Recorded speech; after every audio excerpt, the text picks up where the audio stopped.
I'm a little bit paranoid about what my children eat, and I started looking at labels and was shocked to discover how much sugar there was. This is not nutrition. I did feed her Cerelac first because it's convenient. It suits our budget. They provide same nutrients as the original fruits and vegetables. Starting these babies so young on this level of sugar, it's mind-boggling. I will say that categorically, this is one of the healthiest food, complementary food you can introduce to your baby.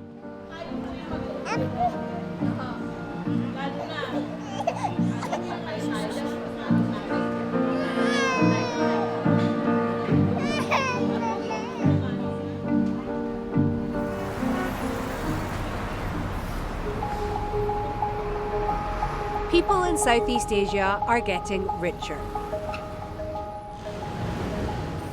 The region is home to a young and dynamic population who are working hard to make ends meet. As a result, lifestyles are transforming, and parents are increasingly choosing convenience to feed their babies. Big business has been quick to jump on trends, selling ready-made food to a new, more affluent class of people. In the Philippines, major brands sell baby food they advertise as healthy, all natural and beneficial for children's growth and brain development. Much of it on social media. But the reality is, many of them also contain added sugar, while the same products being sold in other, mostly Western countries don't. The stakes are high.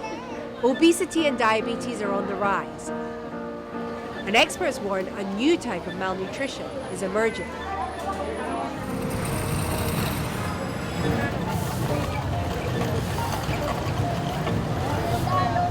I wanted to know, why the different standards?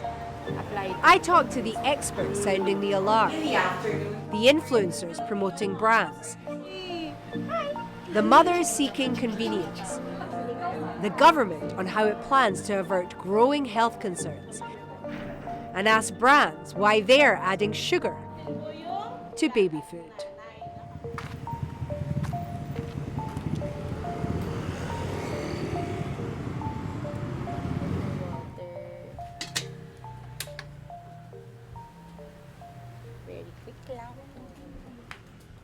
Sobrang hirap po talagang i-balance. Pero po, nandun po kasi ako sa part na gusto ko rin pong magkaroon ng income for my family and at the same time, provide to my baby.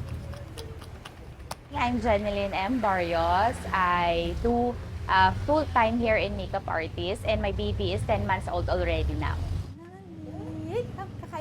Kasi as a bilang first-time mom po, kumukuha po ako ng idea sa mga katulad kong mommies din. You wanna eat? You wanna eat? 3 times a day po ko siya pinapakain. So, meron po siyang lunch or lunch po katulad niya pag late na siya nagigising. Easy to feed po and then matatanggap niya, gusto niya yung lasa. And then available po sa malapit sa mga stores na katabi ko.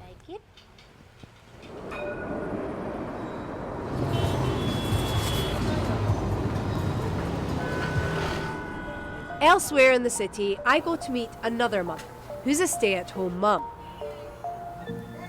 Catherine has an 8-month-old daughter, Azaria, and relies on commercial baby food to feed her.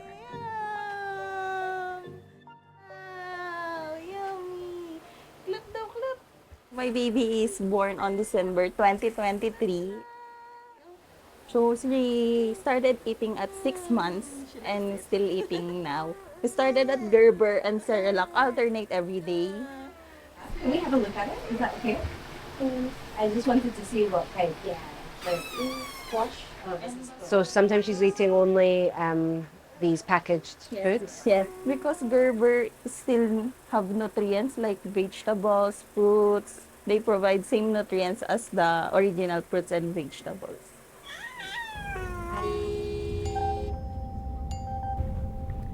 We're driving out of the part of Manila where Jen and Catherine both live, and it's an area of Manila where a lot of middle and lower income families do live.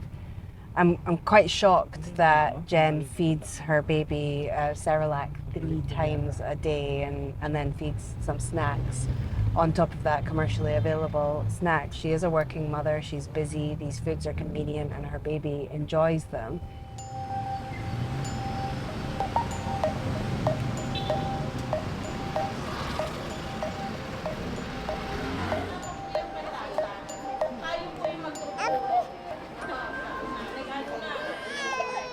At a local community centre, parents and caregivers bring babies in for vaccinations and classes on how to prepare healthy food. Malnourishment isn't just about not getting enough food, it can also be about getting the right sorts of food. Local health experts here say they're seeing what could be a result of changing food trends.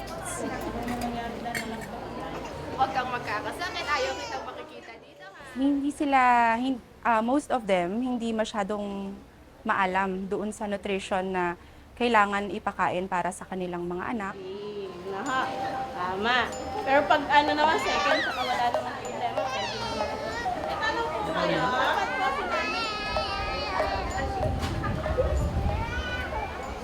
So the nutritionist is holding this class and she's explaining to all of these mothers about nutrition, about the benefits of breastfeeding, and even that it's safer to give birth in a hospital as opposed to home. But the doctor told me earlier, most of these mothers can't actually afford to buy porridge or baby food that's available in the shops and supermarkets. But as soon as they get a bit of money, that's exactly what they go for. These instant cereals are widely available, sold on every street corner. Hello. So this is what Filipinos call a sari-sari store. It's a mom and pop shop or a convenience store. And they sell everything here, from canned goods to soft drinks and other daily essentials. And it also sells baby food. Now, this one comes in these small packets, meaning that parents can just buy one portion, but that also makes it more affordable. And if we have a look at the ingredients list, this has about 18 grams of sugar in 100 grams of this product. That's about 18% sugar. Cerelac is the world's #1 baby cereal, and in the Philippines, its maker Nestle has a 98% market share in baby food. The most popular flavor here is this one, wheat banana. Each serving has about 17.5 grams of total sugars. That's equivalent to more than 4 teaspoons of sugar. But that can include both sugars that are naturally occurring and those that are added for taste. In the Philippines, there's no legal requirement for labels to distinguish between the two. So it's hard to know how much sugar has actually been added. Added sugar plays a role in the taste. Nestle says it does add sugar to some products sold in the country. The added sugar we have in our products are all well below the threshold prescribed by international and local guidelines. So we always follow the FDA, who follows Codex, and these are the experts in this field. Micronutrient deficiency is widespread in the country, and we are serious in our efforts in alleviating micronutrient deficiency. 97% of babies do not meet their daily nutrient requirement. 40% of babies 0 to 5 suffer from iron deficiency anemia. And we know that to be anemic has lifelong consequences. For instance, brain development, and next, poor immunity. And 20% of kids 0 to 5 are stunted. That means we fortify our products, but we also make sure that, iron is metallic taste. We also have DHA, which is a brain nutrient. It's fishy taste. So you can imagine you have iron and you have DHA, how difficult it is to take the food, right? If you look at Nestle Cerelac today, what one bowl of iron-fortified cereal with 20 vitamins and minerals can provide the baby, I will say that categorically, This is one of the healthiest food, complementary food you can introduce to your baby. So on the Nestle website, it says that in some countries, infant cereals and other products may contain sugar or sweeteners added to the product. Which countries in Asia are those? Most countries where we sell Nestle infant cereal, whether it's in the European continent, in the Americas, or in Asia, in most countries, we sell both with added sugar and without sugar. In the Philippines, we already have several variants or flavors without added sugar, and we also have flavors with added sugar. It's made specific for the age of the baby. Cerelac is not a gem. The UN's Children Agency has been working to better understand how baby food is made and sold in Southeast Asia. UNICEF found that in a study of 1,600 baby foods in the region, nearly half included added sugars and sweeteners. Why is it that companies are able to sell these types of baby food and label them as healthy?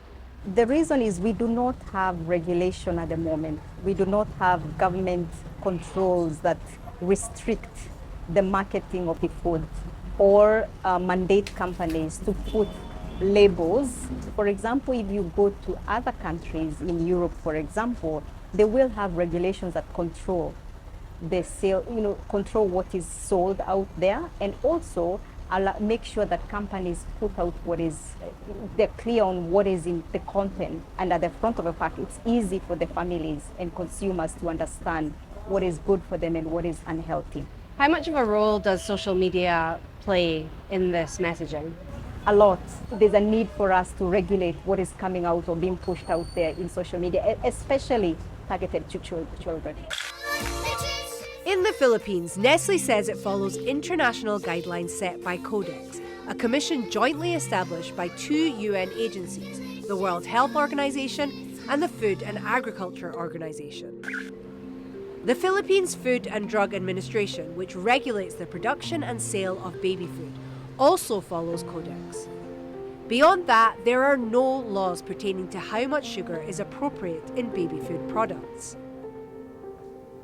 I discussed the amount of sugar in baby food with the FDA's top official.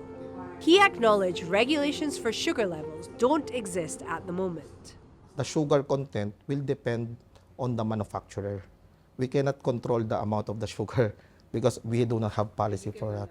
Do you think it's right that these companies are selling these foods? If they have been compliant with those policies, I think they can validly sell their products. But I cannot deny also that there are loopholes in the policies, so that we must address those things. But WHO recommendations for policymakers go further, saying that Codex standards need to be updated with a particular focus on avoiding the addition of sugar and salt in children under 3. The WHO guidelines state that no sugar should be added to commercially available baby food products. So why are you adding sugar to your products? When we scientifically formulate our products, and added sugar plays a role in the taste and texture. This is a holistic approach. And over the years, we have reduced added sugar in our products, and our objective is to totally eliminate it, but it's not overnight. So do you have a similar timeline for your baby food? Baby food, yes. So next year, wheat banana will already come with a no added sugar variant, and in the next 2 to 3 years, we would have already eliminated all added sugar in our variants. It's not just a bowl of cereal. The global baby food market was valued at $76 billion in 2024 alone. And sales of instant cereals, porridges, pureed foods, pouches, and snacks have almost doubled across Southeast Asia in the last 5 years. Everything's sweet. Even our cured meats are sweet. Nutritionists say taste preferences are developed at a young age. And in some countries, like in the Philippines, many foods cater to a sweet palate.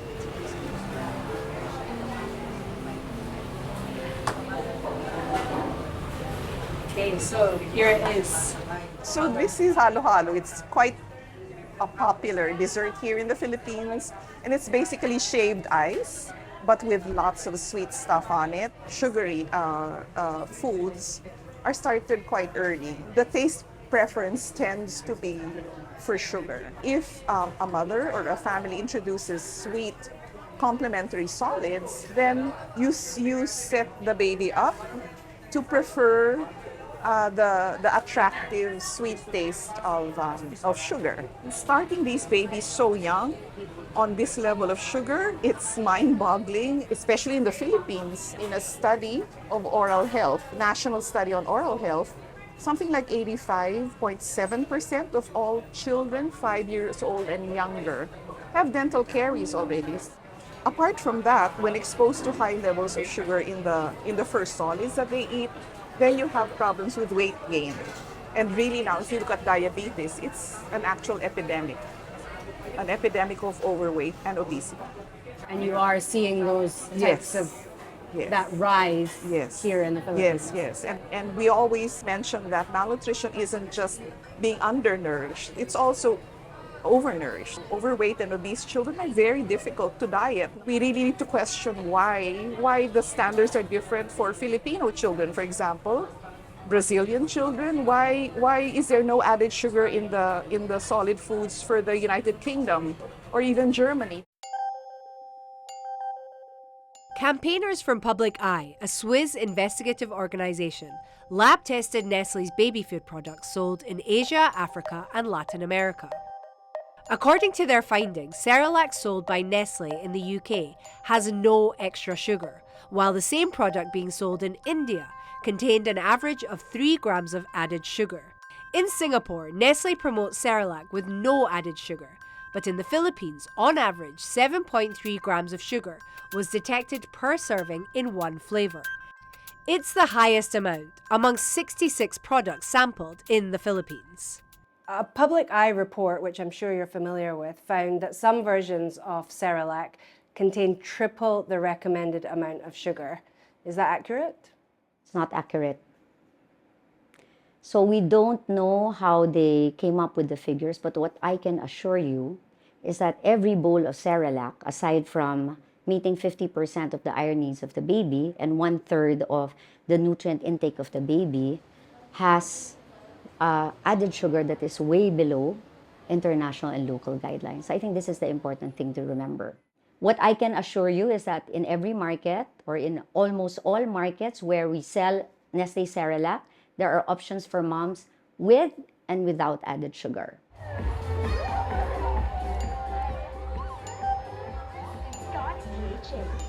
Like other brands, Nestle is promoting its products actively with the use of influencers. These mumfluencers share content about motherhood and parenting. Many say that's transformed their lives.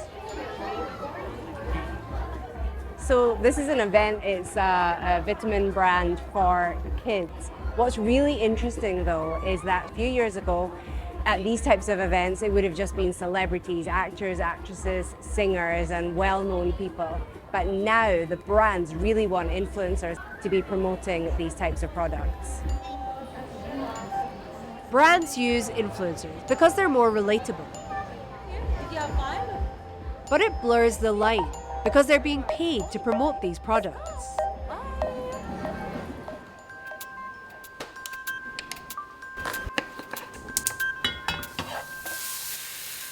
Hi, I'm Shara Magallanes, or I'm commonly known as Mommy Diaries PH on social media.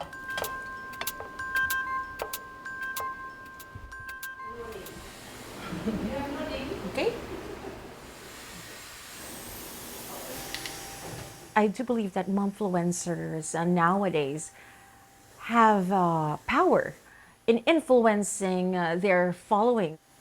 I would see this is a really big opportunity for us because it's helping us put food on the table for our kids. Because let's face it, the reality is we really get brand deals from brands, and that's how we earn money. And that's good. And the impact with our followers is they are seeing more posts. What are you looking for when it comes to brands for children and endorsing them? first, I would be looking at the ingredients first, you know, if it's really safe for my kids. And next, if they haven't tried it yet, I would ask my kids to try them first. And then I would see the effect on my kids, if it's really a good option, a healthy option for them. If my kids are using it, then it's safe to say to my followers that, yeah, you may also ask your kids to try this. And do you encourage your followers to read the ingredients list as well? I would normally just show on my vlogs that, hey, these are the ingredients. It's less sugar. There's no trans fat. There's no added salt, or there's no added sugar, no added preservatives, because that's what's really important for me, is there's no preservatives in those sorts of things, and the nutrition content is good for our kids.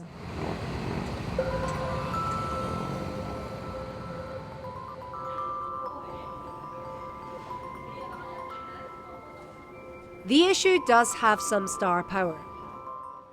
The sister of the current president and daughter of former president, the dictator Ferdinand Marcos Sr., is sponsoring a bill that would prohibit manufacturers of baby food from adding sugar in their products.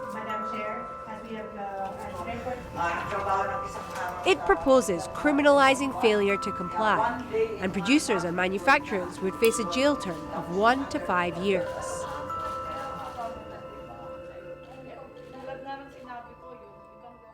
I'm a single mom, so I'm a little bit paranoid about what my children eat. And I started looking at labels and was shocked to discover how much sugar there was.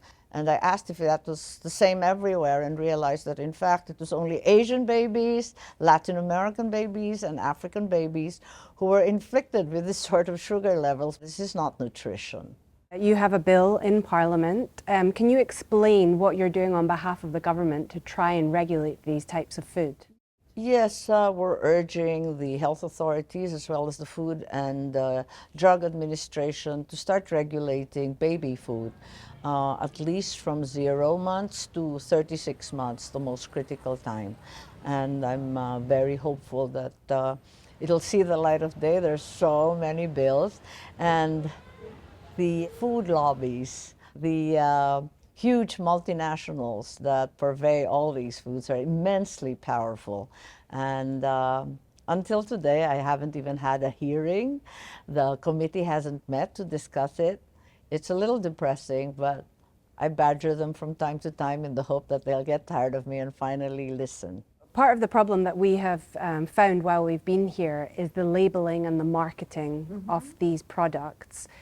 How would your bill improve that so that your citizens can get the right information about these types of food? Yes, already we're having trouble with that section. The food companies resist the labeling and the breakdown of ingredients. So what would you like to see being done to put pressure on these companies? Yes, I think we have to make more noise. It's as simple as that. And there's been a great hue and cry about education. And I do believe that a great part of it has to do with the failure in nutrition in the first place. We're not saying take Cerelac the whole day, but at least give one bowl. And what a difference this can make. So our product is nutritious, it's delicious, it's scientifically backed. This I am sure of.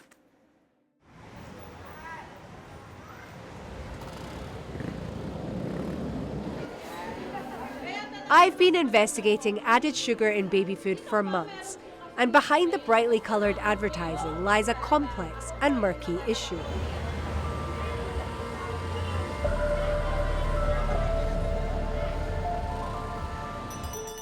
As companies push deeper into the developing world and people leave behind an old way of life, their habits are transforming, sometimes with significant health implications.